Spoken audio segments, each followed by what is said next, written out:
Namaskar. So, Namaskar and Namaskar to all masters. Yes, today we will continue the atom and self, and next week we will conclude it with the final summary points. So, today we will just continue our discussion. It's a journey which is very close to quantum physics. The point is, it is so much linked with Upanishad. It is linked with other our Vedas, that what we think we are learning from today's science is actually mentioned or described in our literature that most of us may not be aware of. What it does is it connects us with our, you can say, the culture and all, and it encourages us to know more, and also certain people who have done great work. So we will just continue talking about atom and self. So let me share my screen.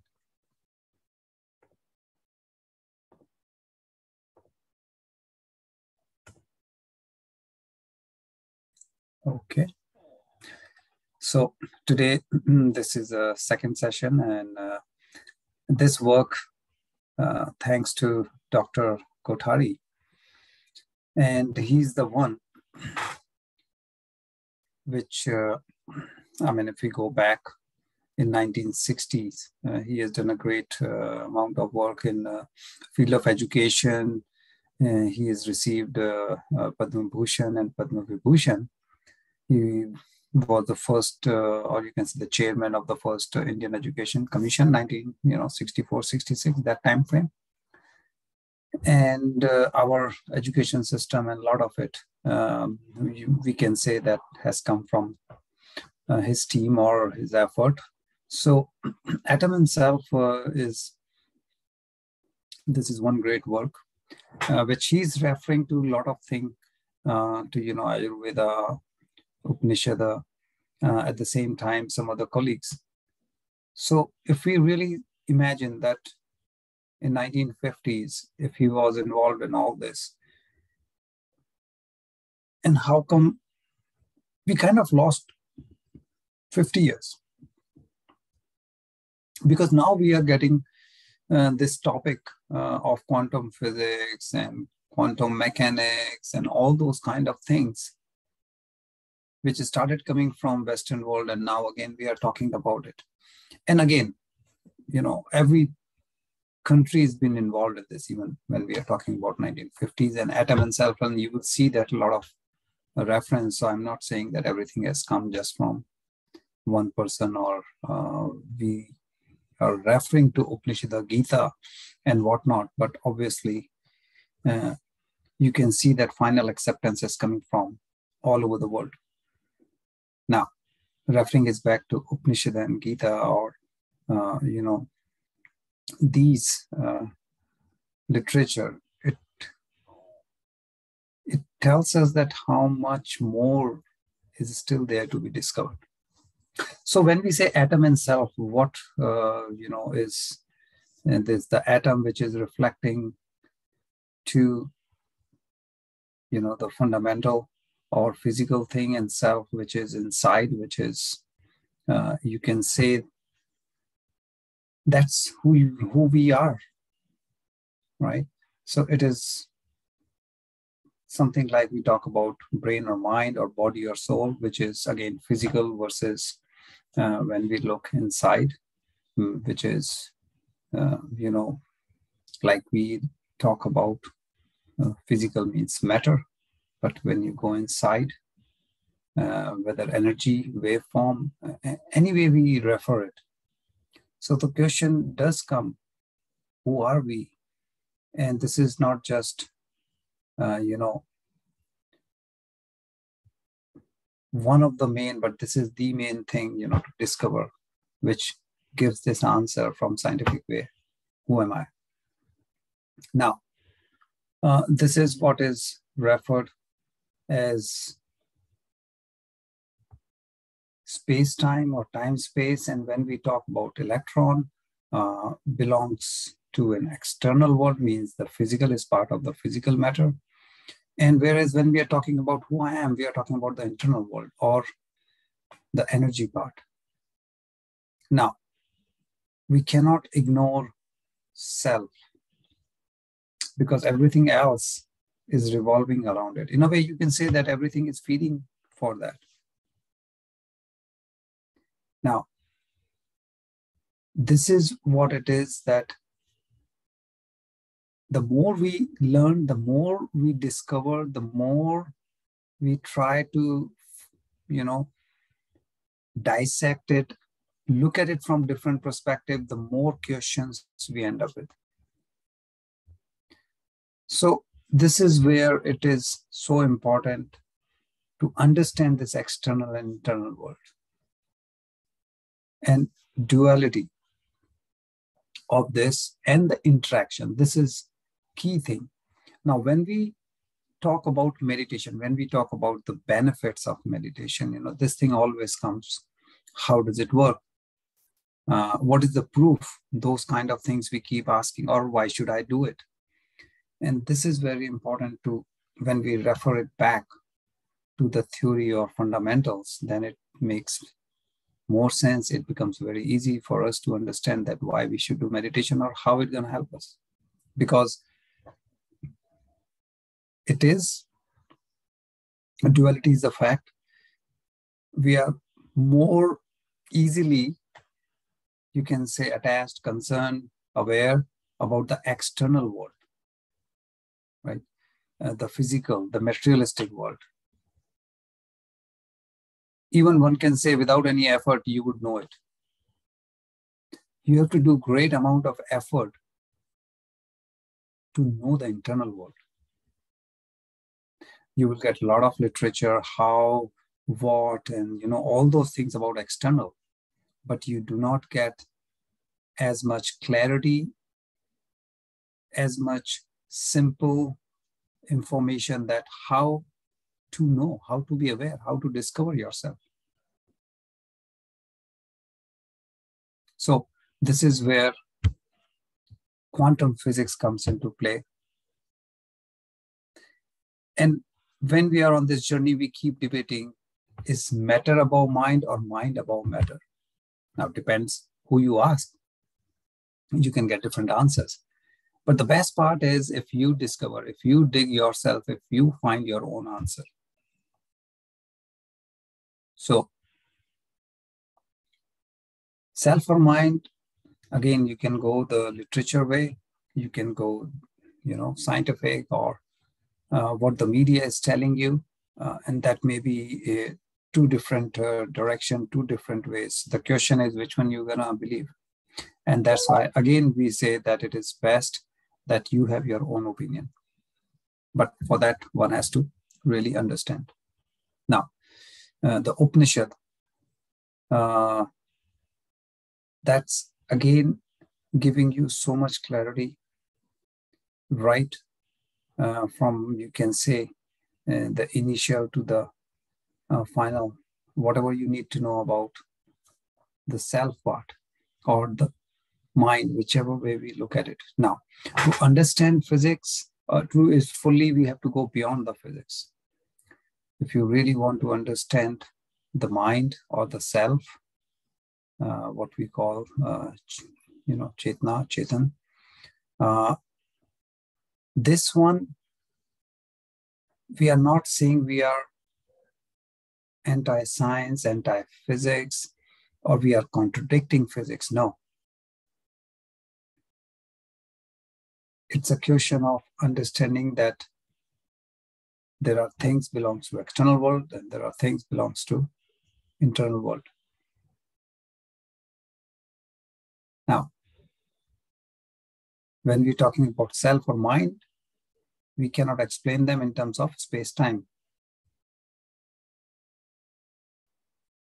because it's outside the natural science. Why? Because Newtonian physics cannot explain. We have to go to the quantum model where these things can be explained. This is where the real answer of unknown comes into. This is where the matter is okay, but the who am I, or you can say the I part or the self part, you get the answers.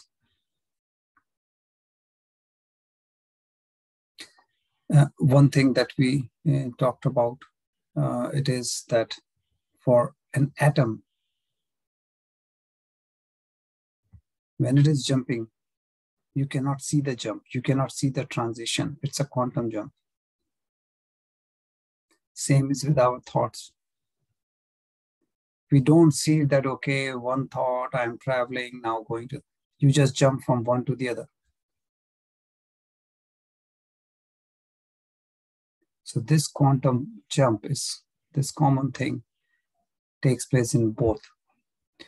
That's why in meditation, we keep saying that, okay, connect to your breath, observe your breath. When you get stuck with a thought, don't worry, leave it, come back to your breath. Don't fight with it.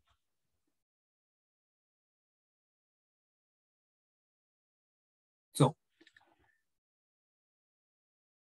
there is a theory of oneness we talked about. We're still recapping for the last week. You know, Vedanta. Vedanta again it has a lot of wisdom. It's talking about the oneness. It is one mind, doesn't matter, right? We can talk of different countries, different continents, billions of people.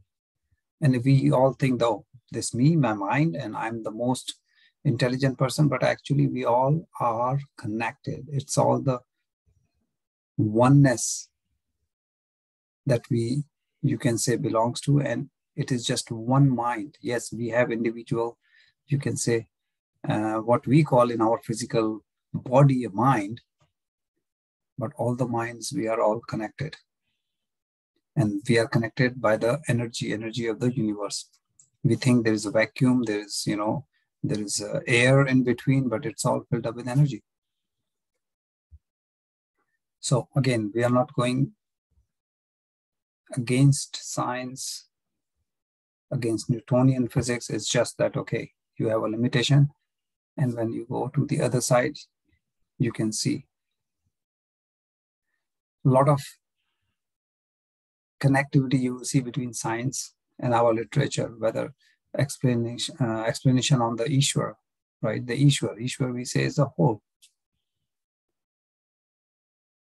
And Ishwar is, we are not saying just one entity, it's spread, the whole universe is the scope. And that's why whatever you take out of it or whatever you add doesn't make a difference. Just like infinity. Infinity is infinity. It doesn't matter what you add or subtract. It will remain infinity. So let's continue this discussion, and some more thing we will see based on his work. First thing, we want to look at the time. It's very critical. In our meditation, spirituality, we keep talking about time.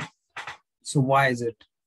And what is the part that has been, part of his work, Atom and Self? So if we look at the past, you can say that it goes all the way, like it's infinity if you put a timeline across it, because past is past. From a moment before, you can go to any level. Similar is future.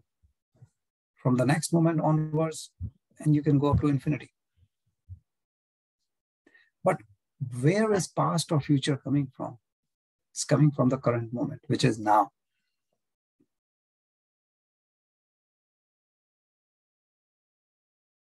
And this is the most important thing, which is making everything.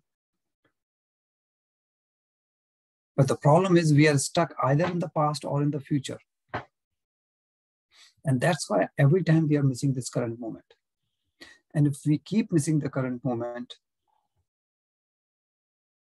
we are in pain because you are looking towards, you are trying to be in the moment, but you're either in the past or future.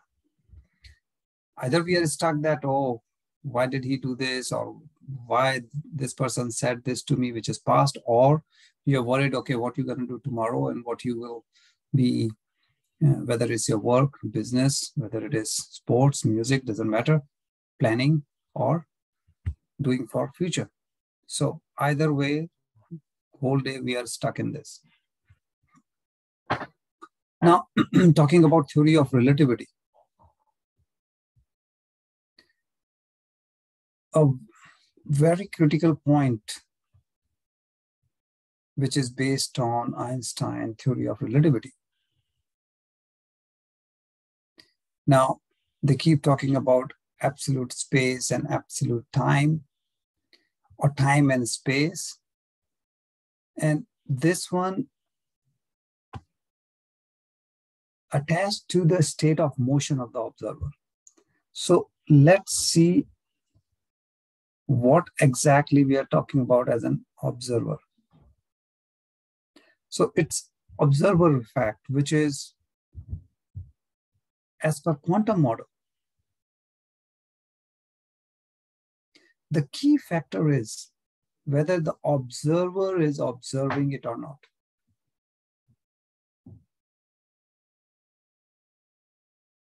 And now one may find it difficult to understand what does it mean? How does it matter if experiment is about, say, an electron, how does it matter whether I'm looking at the electron or not? It does. And this was during an experiment in the university when the researcher finally gave up because not getting the result. And then all of a sudden, when the researcher stopped looking towards the electron, all of a sudden, what he was expecting as a result, he saw. And from there on, it came that, okay, this observer effect was understood more and more, that if you turn away from it, it is in the waveform. But when you are observing it, it is in the matter form. Now, all possibilities exist in electromagnetic form. But when we are talking about matter, it's limited. And that's why when we are talking of meditation, when we are talking about healing effect or anything, we are always talking about energy, waves, whether electronic, electromagnetic, any form that we are talking about, beta brain waves, whether it's alpha, delta, theta. And now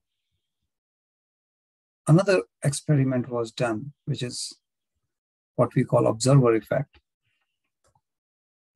And in this, electrons were passed through, there was slit, and then there was a screen behind. So you would imagine that there are two slits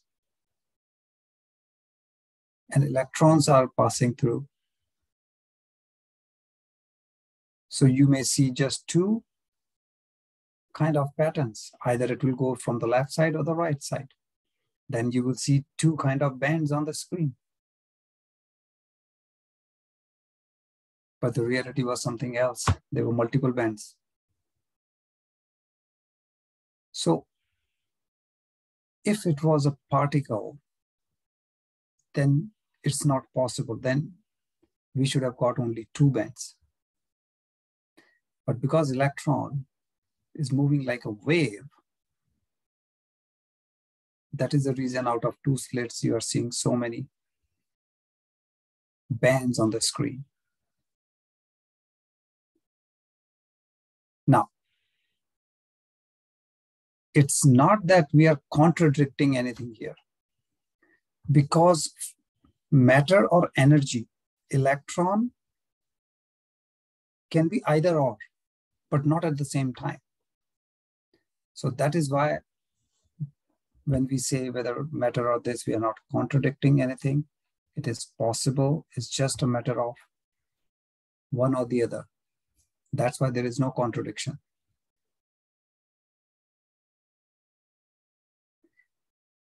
Though it was surprising, but it was so clear that when we are observing an atom, we are disturbing its state.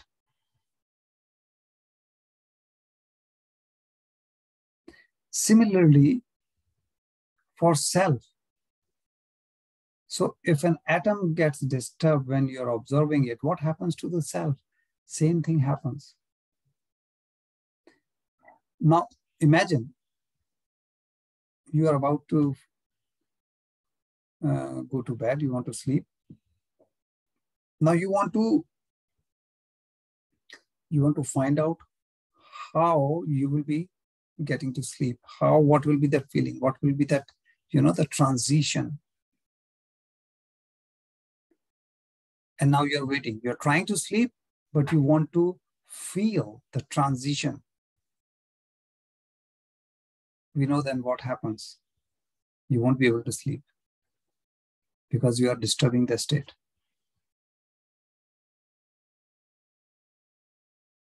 So whether it is atom or self, if we start observing, we create disturbance. So what they understood here is when we say, whether meditation, whether, how you should be spending your whole day, like in meditative state or in the moment, that's where it just comes into. That means don't keep thinking about it. If you're doing meditation, don't worry whether you are in a meditative state or not, whether you are in beta waves or theta or delta, or which wave form I am in. The more you keep thinking that whether I'm in meditation or not, how deep, or if you're doing pranayama, same thing. The more you keep thinking, the more you keep going away from it.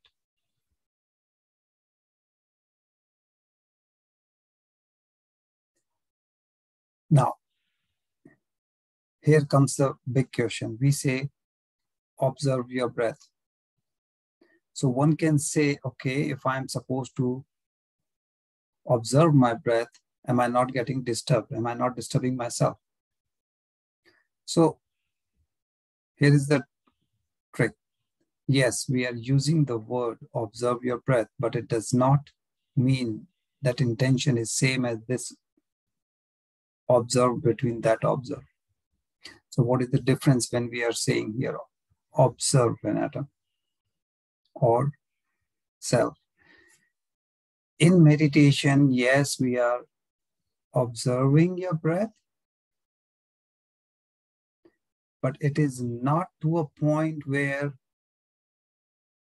you are, as a sequence, the moment you inhale and you are kind of, counting something, or you are following it from point A to B and B back to A. When we say observe your breath, you don't have to follow the breath or anything. Yes, initially you may be, just to understand the process, you may imagine like a pointer and it's going in and out, whatever. But otherwise, the point is keep breathing. And as we said, normal breath. That means you're not doing any very slow, artificially, or very fast, or any kind of breathing, which sometimes you may do in pranayama, which is a different thing, intentional. It is part of that. But when we are in meditation, we are just sitting and just we are with our breath, prana. But we are not constantly observing that what's happening with our breath. Because the more we observe anything, we disturb the part. So if you are struggling with some, quality of meditation or so please, masters, look into this element, that as you are sitting for meditation, in unintentionally are you disturbing yourself? So just be with your breath, no expectation, and certainly you don't want to observe it on a step-by-step basis. Just as a motion you observe, not as a step-by-step basis. Now, they explain the oneness with this quantum physics, with this whole experimental thing. And it is so, you can say the beauty of the whole thing is that even when we are looking at the electron level, because the wave particle, this whole duality,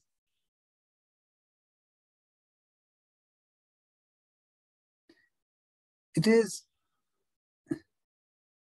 indistinguishability, that is absolute, or you can say identity of the particle of the same type. So that means, when you are talking about the particle of same kind, the absolute identity means they are exactly the same. You cannot distinguish between two electrons of the same kind.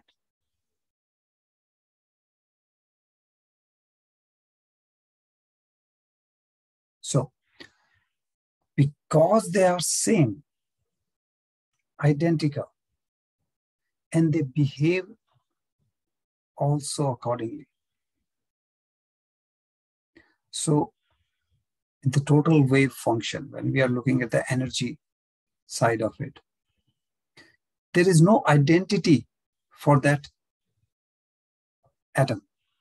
The electrons moving around it, they are identical. So, individual atoms, no identity. You will see atoms, right, can form molecule, they will form and all those things. That will happen. No individuality. And this create oneness between many of the similar type.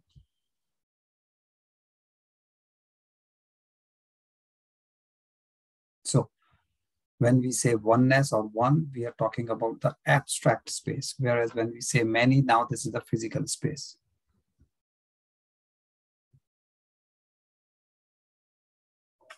Yes, when you look at any particular metal or anything, that's a physical space, yes. But when you are looking at one, that's totally abstract. Within one atom, if you are trying to identify where could the electron be, the analogy is that imagine if the nucleus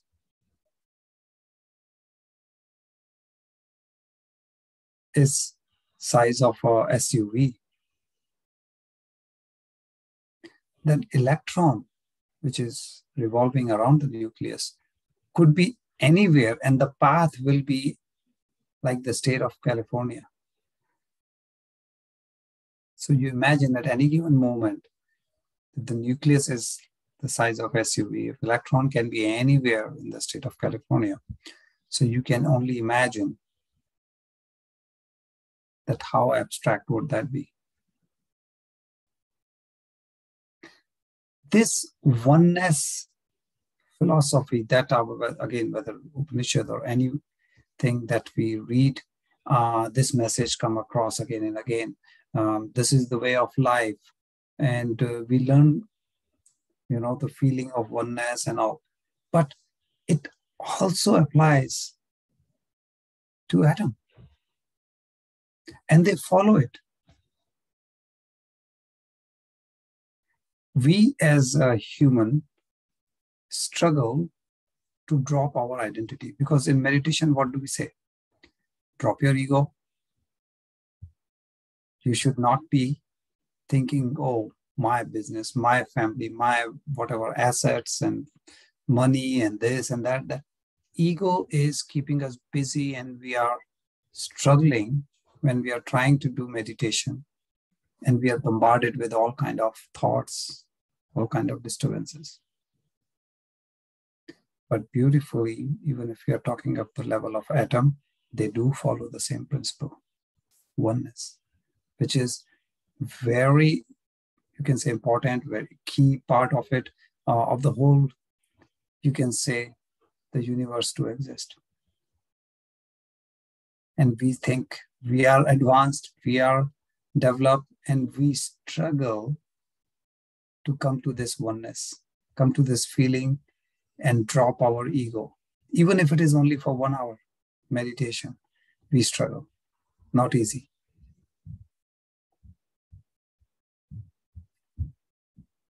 Now, again, going back to Upanishad, the relationship between individual and the absolute is beautifully explained, and you must have heard Tattvatamasi.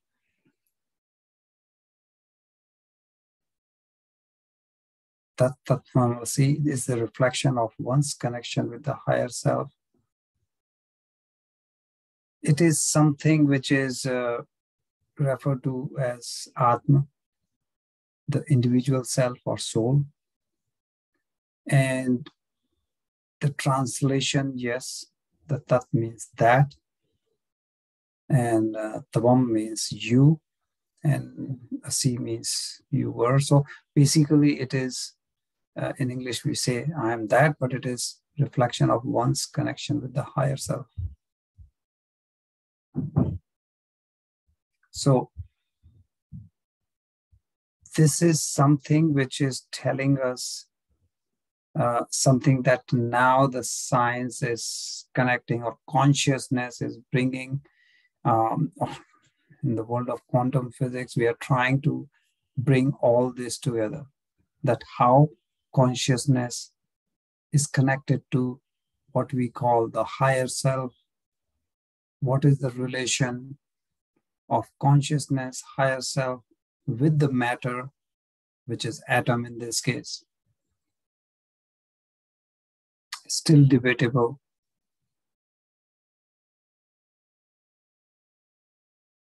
Whereas in Upanishad, this was written thousands of years ago. So again, why these things are important? Oneness, drop the ego, connection with higher self. We say, look inside you first, connect to your soul. And then we say, connect to the universe. So when we talk of matter, we talked about that how the feeling of oneness is there.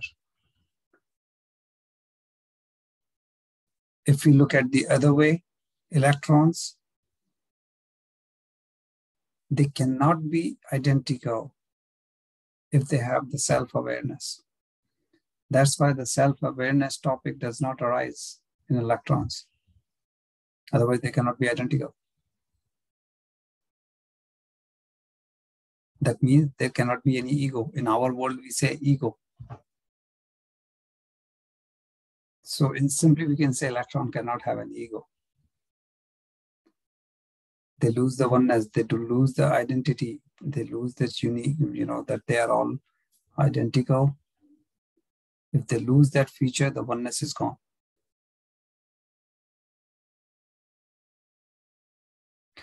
The property of self-awareness is freedom of choice, of free will. And this separates consciousness and matter. This separates self and atom. Now, if you recall, when we had a session on soul plan, we talked about free will. We talked about the choice factor. And see how Upanishad, or our literature brings that beautifully.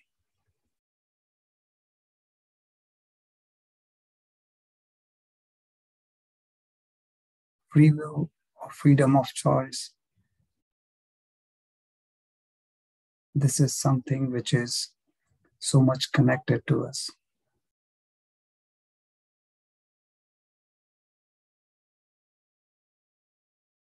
Connected to, yes, karmas, connected to our whole life, the purpose of life.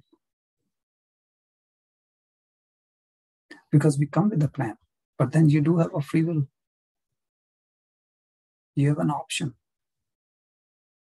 Depending on your choice, depending on your free will, you may make certain decision, and then based on the decision taken, again, there may be two paths.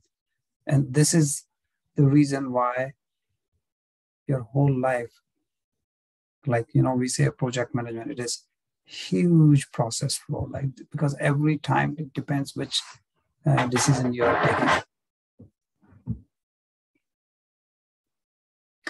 So masters, next week we will look into what science tells us about I or self, which will be also a concluding part, putting everything together and bringing us to the end of this discussion, which is basically, I would say, the great work by Dr. Kothari. And we will see how all these things, the awareness, the oneness, the wave or matter, and all these things that we are now learning, whether we call it quantum physics or by any names, how he had explained and he has written about it in 1950s and 60s. And this is even if you go through different masters, Western masters and all, they are talking about the same thing. They are explaining the same thing, which was explained 70 years ago in that particular, his publication, Atom and Self. So thanks, masters. It could get a little complex on quantum physics, so we go step by step. But before we get into meditation, if there is any question on today's discussion or any sharing that you may want, your own sharing, then please feel free to do so. You may raise your hand or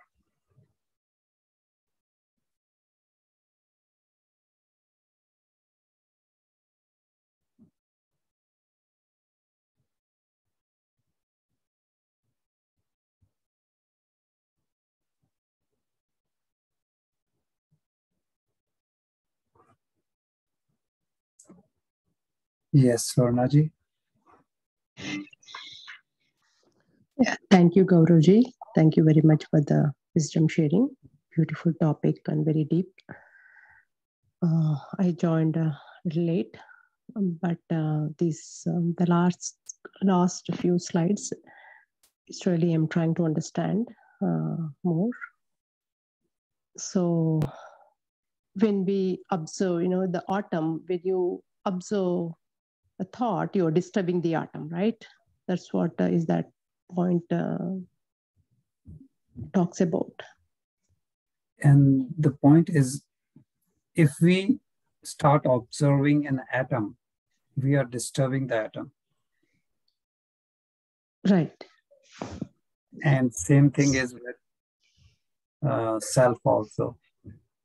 The moment we start observing, we start disturbing. So whether it is atom or self means matter or mind, this disturbance phenomena takes place. Correct. So during the meditation, we just observe our thoughts, right? Without getting attached to it, right?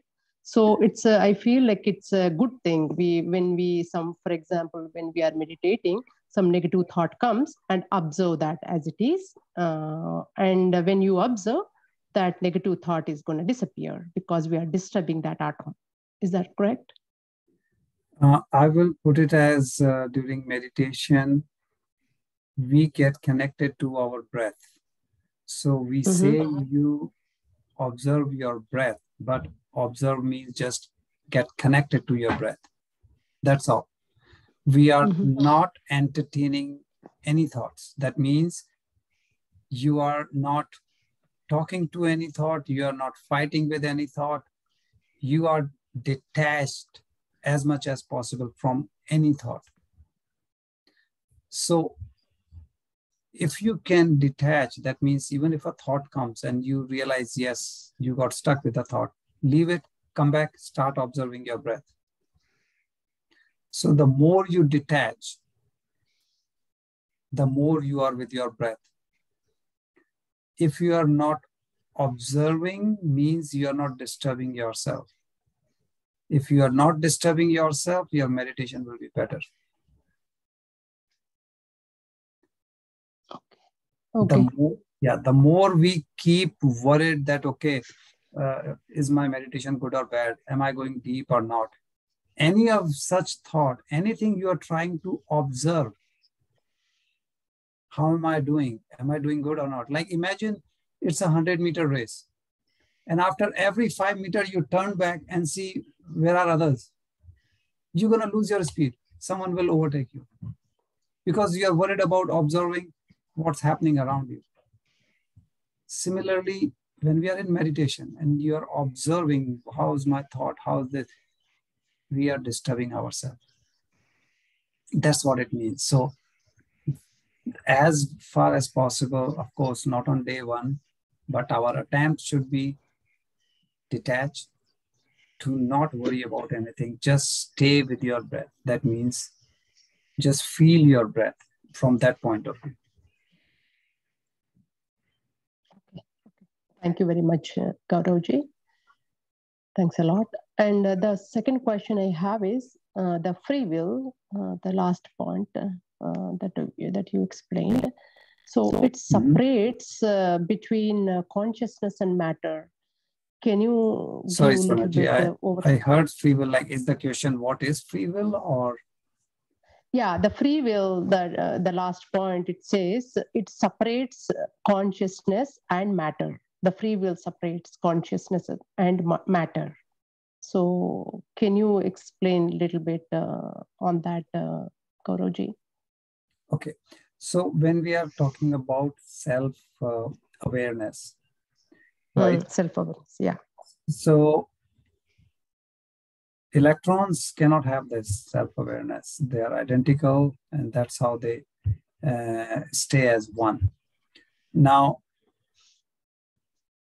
property of self-awareness, one of them is free will, or freedom of choice. They separate the consciousness from matter. That means you have a free will.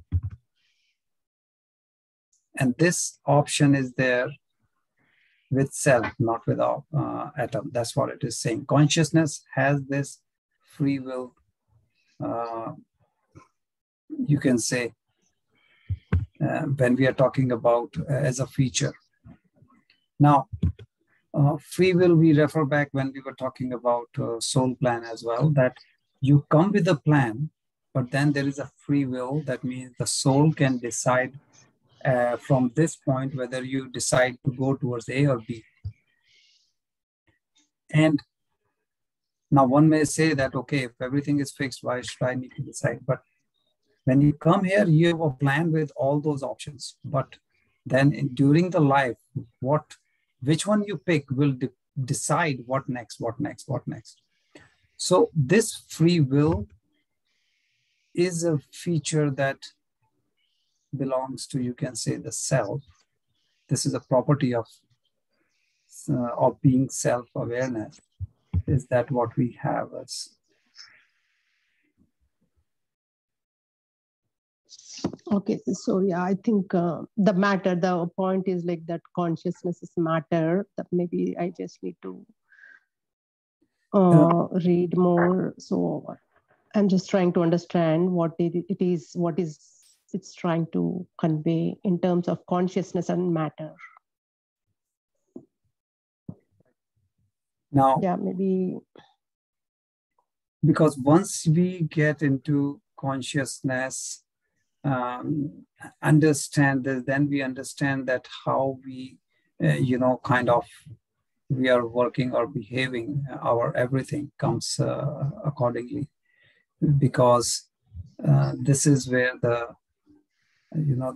we differ from matter, and free will allow you as well in getting to your next level, uh, whether it's meditation, spiritual world, either way. Okay, so maybe probably I can take in this way, like I think it separates the self from ego, because matter is like ego, right? So maybe it separates. That's what free will. When we are taking free will, we need to take ego into consideration. Are you taking this action egoist, or are you taking in oneness? So in this understanding, I think it separates between ego and consciousness, I think. Yeah, it's just my interpretation, sir. So yeah, thank you very much. Welcome. Thank you. That it has a very good insight and very good knowledge. So I'm just trying to understand more. Thank you. Thank you very much. Ram Krishna ji, please, you can unmute. Namaste, sir. Namaskar. I have been thinking, since I read some of these things before and have been hearing you say, one question that lingers in my mind is, what is exactly we are talking about when we say now? See, the way I would like to explain is that, or my mind is revolving upon the thoughts that time is never at a constant spot. It is ever dynamic. So if you, the minute I think about anything, it's already gone into the past. So what exactly is now? It is either in the past or the future. There is no now at all, because anytime that you think, you need to define whether it is a minute or 1/1,000,000th of a minute. It is again a relative state, because what we have understood by the consciousness is that it is so subtle, you cannot fix up anything like 1/1,000,000th of a second, or probably it travels much faster than that. Whereas there is no other way that we can explain what is now. Would you be able to illustrate a little bit on that? Sure, Ram Krishna ji, it's a great question, and I'll just give you my perspective of it. And what my perspective is, there is a concept when we talk about quantum physics, which is time, space, space-time. That means which one we think is infinite, either space or time. So this is what the concept is, space-time or time-space. So if we go by this concept, the time-space means everything is happening now, right? That means what we say 1,000 years or 5,000 years, this is our physical or Newtonian physics-based calculation that we think in terms of minute, hours, years, or whatever time duration. But when you go with respect to time-space, is just one big moment. It is our unit 1 second. That's why we say 1 second. That's why we think in terms of that. In fact, you can never feel now because it's gone. And that's exactly what you meant. And it's precisely right, because in today's world, whether science or whichever way, we get stuck in like that concept. But if you go with the concept of time space, that means everything is happening in the very big now. That gives you an opportunity to slow down as much as you want in your thought process first. That means rather than, we keep running around chasing whatever, our whether dreams or our intention and any of such thing is. And that makes our mind chatter a lot.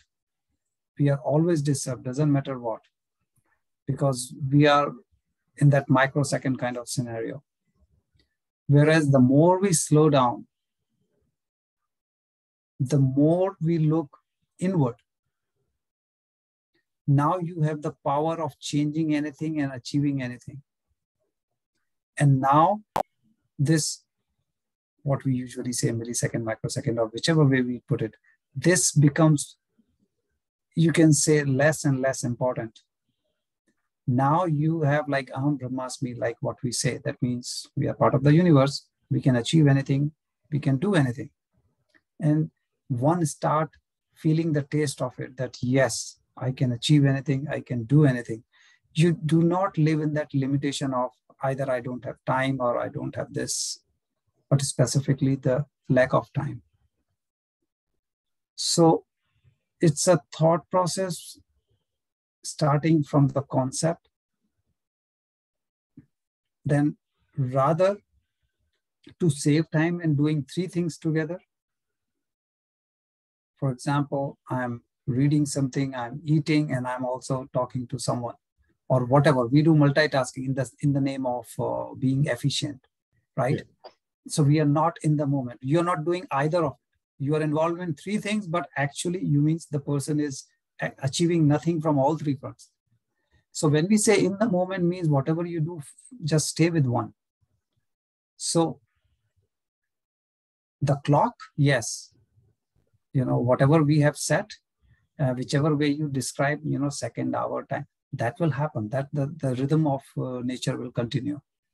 But your mind, you can slow down, or you can, adjust this based on your calmness of, you can say typically we stay in beta brainwave, so it's always chattering, but we can slow it down as our lifestyle.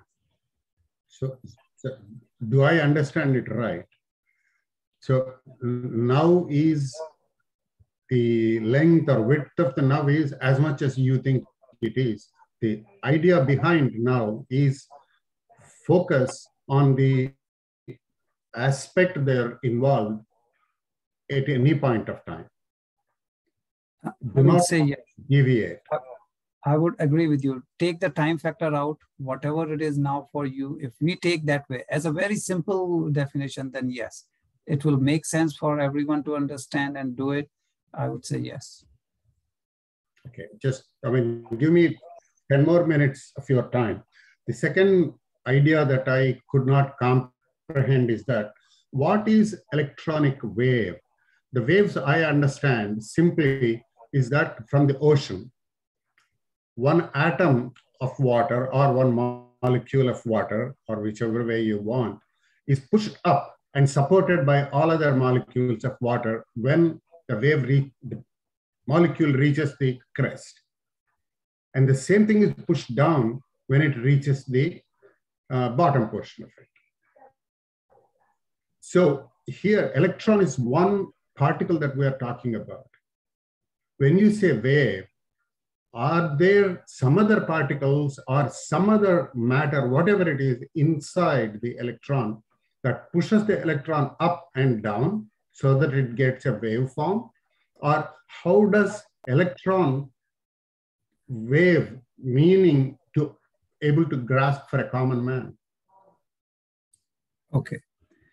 So again, you have a good question there for, as you said, for a common person to understand the wave or this. So let's put it this way. When we say wave, right, and we are talking not about any physical, say water or any matter thing, we are talking about energy. Because anything which is liquid, right, you can see it, you can feel, and that is just the factor of the air and a lot of things moving the water and creating a wave. But here what we are referring, electron and all those things, is a electrical side of it, electromagnetic side of it, means we cannot see it. So inside the atoms, yes, you have atom as the smallest unit, you have electrons, which is charged. Now, energy can be expressed either as frequency. So sometime you may see some graph, it will say so many hertz, which is just a unit of frequency. That how fast it is going, it will be very close, or how slow it is going. Either frequency, or it can be expressed same as wavelength. because it is just a relationship. It's a mathematical relationship. So you can express as so much wavelength or so much frequency. What we are saying here is nothing but representing energy. Energy, whether it is a sound wave, energy, whether it is electrical, like, your cell phones and all that, they are all producing energy, which is in form of waves. So the way I understood, I agree, the sound waves, when it's a rarefaction and compression of other particles in the air, sound is conveyed from one particle to the other particle so that it gets into the eardrum. Similarly, within the electron, there must be something that could make it go up and down as which is the energy. Which is the energy. So what is happening? The atom is either gaining energy, losing energy. And depending on that, because energy is just reflected as a frequency, it will go either up or down. For example, when you heat something, you're changing the energy of it, right? Yes. Or when you cool something, now you're taking the energy away from it, kind of thing, as a very simple example. Yes. And what it will do is, you may not see, because obviously atoms are very small, but it is changing the energy of the atom. So atom will either by heating can go very high frequency, or it will slow down because now you have taken the energy out of it. And that impacts the result of wave, which will be either high or low. That will give a slit, two slits, giving 6 images or so. Yeah, that was an experiment which was like an electron gun. Electrons were pushed, and then they were expecting I will see only 2 band left or right, but they saw a spectrum because it was not physical, it was waveform. Right. So that means high energy at some point where one line gets up, and low energy at some other point where it goes away from the central point, probably. In that experiment, it is referred to as a physical or waveform. Physical means, suppose you take a ball, say a tennis ball, and you are throwing something.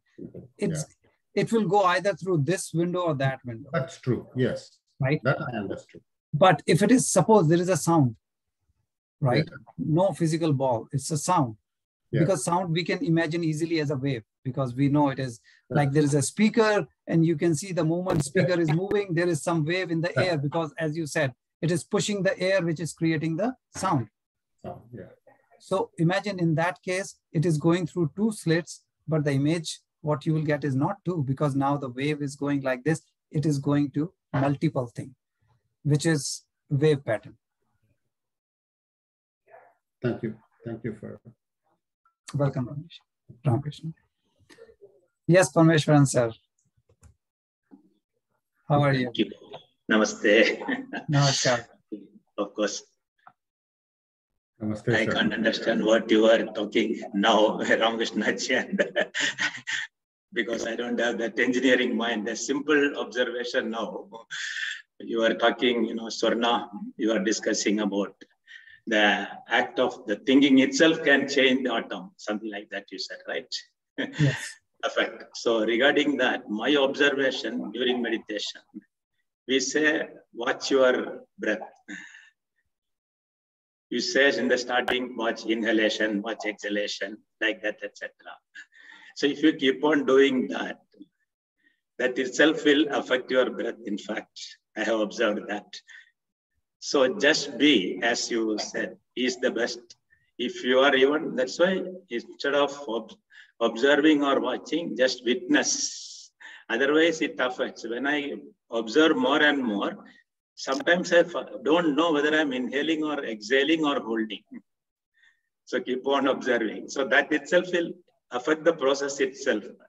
So as you rightly said, yes, if you observe too much, that it should not become concentration, etc. Just be, that's all. Otherwise, it affects.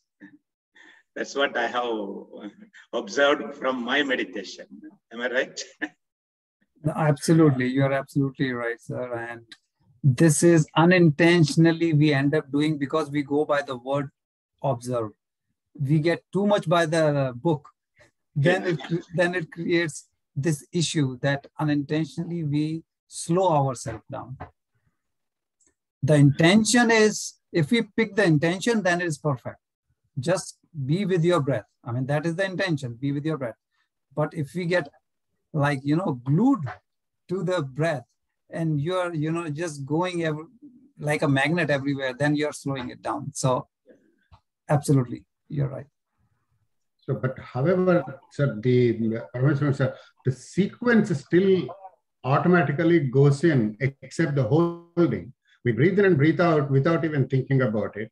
But if we have to hold, you still have to focus upon holding, and the sequence would continue. So your focus is drawn on to that, am I right? If you keep on focusing, it affects your breathing itself.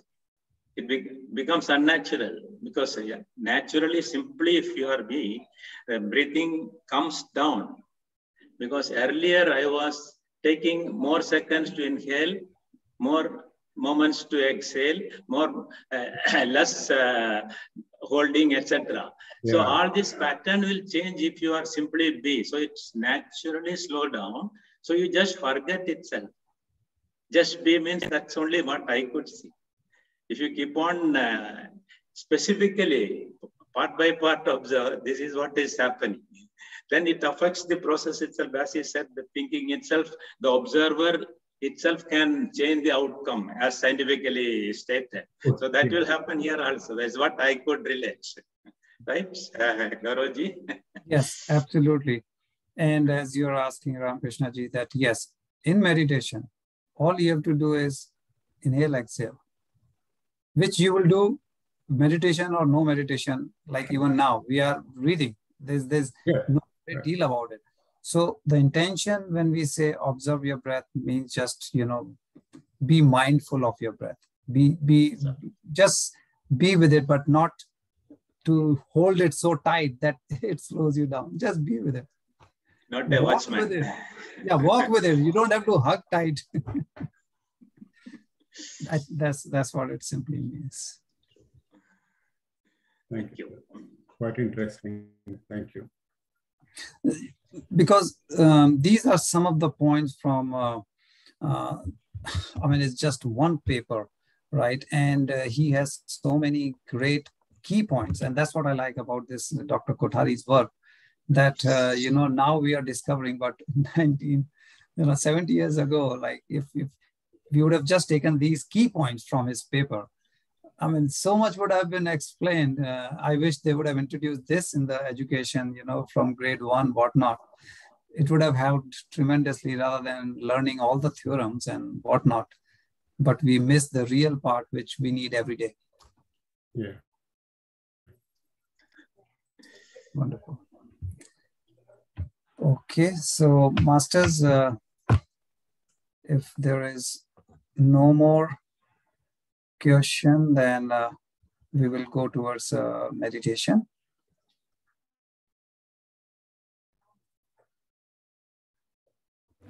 And Jagriti ji, I see your comment. You're absolutely right in the chat. So thanks for that. So masters, we will sit comfortably, close our eyes. And first we'll slow down our breathing, which is slowing down our brain waves. We want to tell our brain that we are safe, so it can slow down, which will help us in getting into deep meditation. So please do 7 cycles of slow breathing. If you know Anulom Vilom without a pause, then you can do that 7 cycles. For slow breathing, exhale slowly as comfortable to you. And inhale slowly, again as comfortable to you. Slow exhale, slow inhale. Let's complete 7 cycles.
So masters, after you complete your 7 cycles, start breathing normally.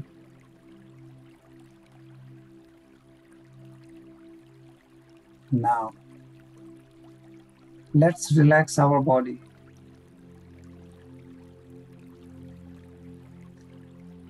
Relax your face and keep maintaining a gentle smile on your face. It will relax your vagus nerve. Relax your neck, your shoulders. Keep your spine straight but fully relaxed.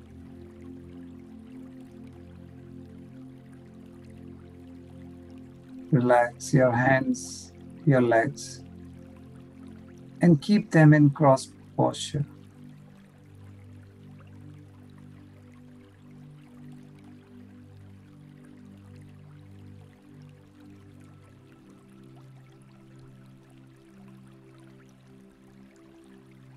Now, your mind and your body both are relaxed.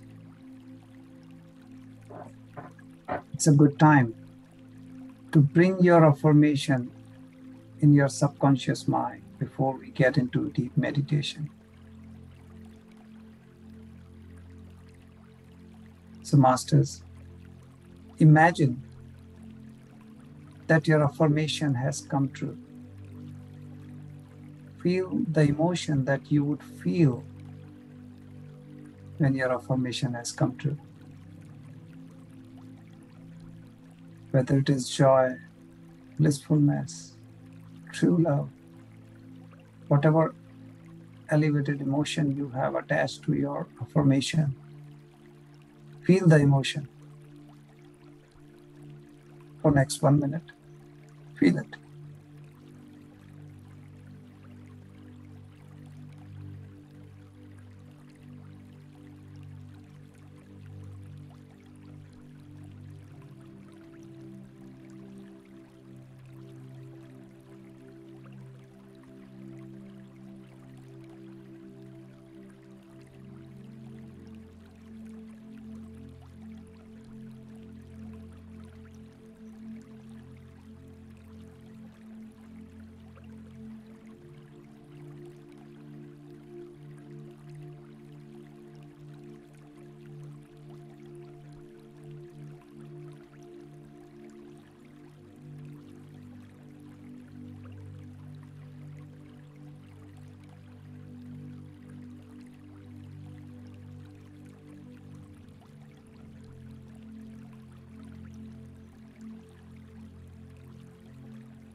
Now,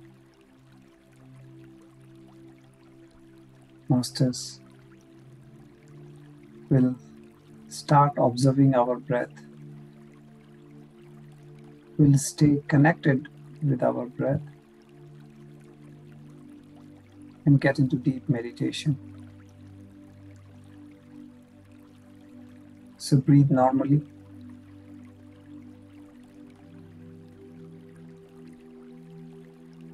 Stay connected with your breath.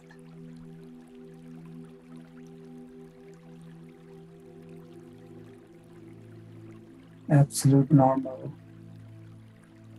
Inhaling and exhaling.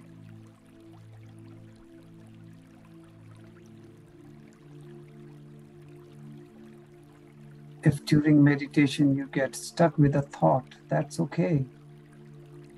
Don't fight with it. Just come out of it.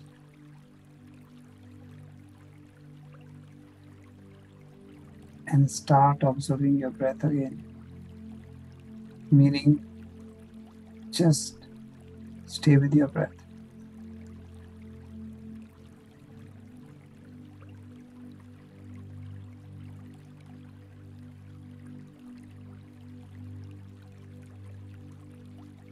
With every inhale,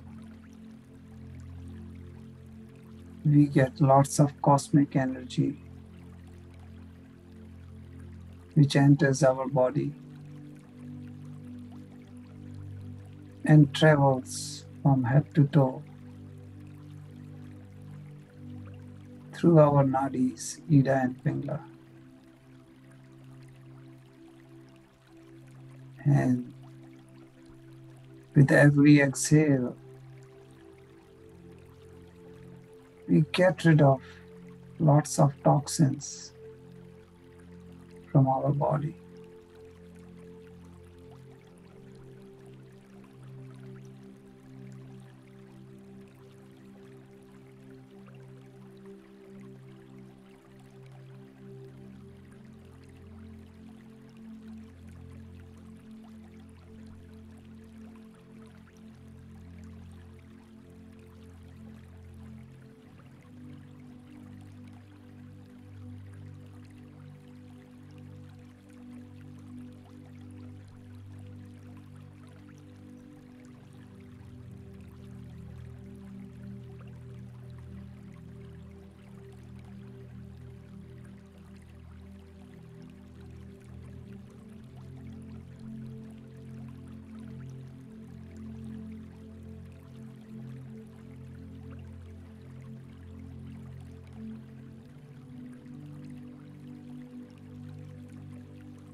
Dear Masters, let's rub our palms together and place the fingers on your eyes for 5 seconds. 5, 4, 3, 2, 1, 0. Now slowly, very slowly, open your eyes and come to your normal self.